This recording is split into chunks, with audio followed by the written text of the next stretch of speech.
మన మార్గ రాజకీయంలో ఇంటింటి అభివృద్ధి కూడా కనిపిస్తుంది. మన ఫ్యాన్ గిర్రున తిరిగేందుకు కావాల్సిన కరెంటు ఇతర పార్టీల నుంచి రాదు, ఇతరులతో పెట్టుకున్న పొత్తుల నుంచి రాదు, నేరుగా ప్రజల నుంచి, ప్రజలు ఆశీర్వదిస్తే వస్తుంది, వారి గుండెల్లో ప్రేమ నుంచి వస్తుంది. మన పార్టీకి, మన ఫ్యాన్కు కరెంటు, మన ఫ్యాన్కు కరెంటు మనందరి ప్రభుత్వం ఇంటింటికి చేసిన మంచి నుంచి వస్తుంది. మనం అందించిన నవరత్నాల్లో నుంచి మన ఫ్యాన్కు కరెంట్ వస్తుంది. లంచాలు లేని, వివక్ష లేని పాలన ఎవరైనా కూడా 5 సంవత్సరాల కిందట ఇవ్వగలుగుతారా అని చెప్పి ఆశ్చర్యం వెలిబుచ్చిన పరిస్థితుల మధ్య నుంచి ఈరోజు లంచాలు లేని, వివక్ష లేని పాలన మనం అందించిన దాంట్లో నుంచి మన ఫ్యాన్కు కరెంట్ వస్తుంది. మన ఫ్యాన్కు కరెంటు మాట తప్పకుండా మేనిఫెస్టోను ఓ బైబిల్ గాను, ఓ ఖురాన్ గాను, ఒక భగవద్గీత గాను ఇంతవరకు ఎప్పుడూ కూడా ఎవరూ కూడా చెయ్యని విధంగా మేనిఫెస్టో అంటే చెత్తబుట్టలో వేసే డాక్యుమెంట్ కాదు.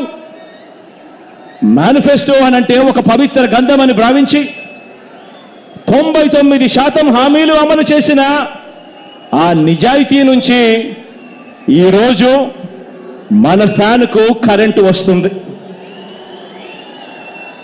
మరి చంద్రబాబు సైకిల్ పరిస్థితి ఏమిటి అని చెప్పి ఒక్కసారి గమనిస్తే, చంద్రబాబు నాయుడు గారి సైకిల్ పరిస్థితి ఏమిటి అని గమనిస్తే, చంద్రబాబు సైకిల్కు ట్యూబులు లేవు, చంద్రబాబు సైకిల్కు టైర్లు లేవు, చంద్రబాబు సైకిల్కు చక్రాలే లేవు. చంద్రబాబు సైకిల్ తుప్పు పట్టిన పరిస్థితిలో ఈరోజు ఉంది.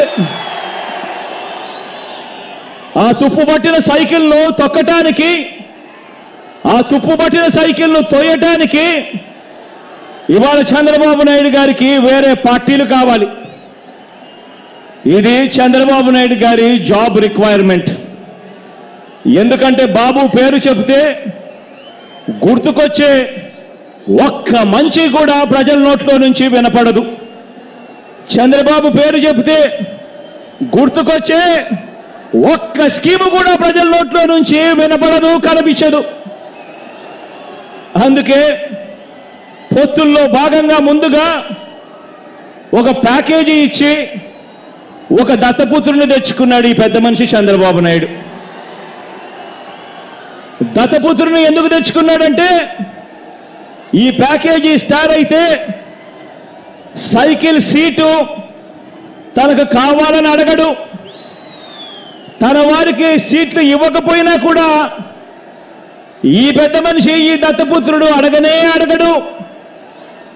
ఎందుకు ఇన్ని తక్కువ సీట్లు నాకు ఇస్తున్నావు అని చెప్పి అంతకన్నా క్వశ్చనే చెయ్యడు.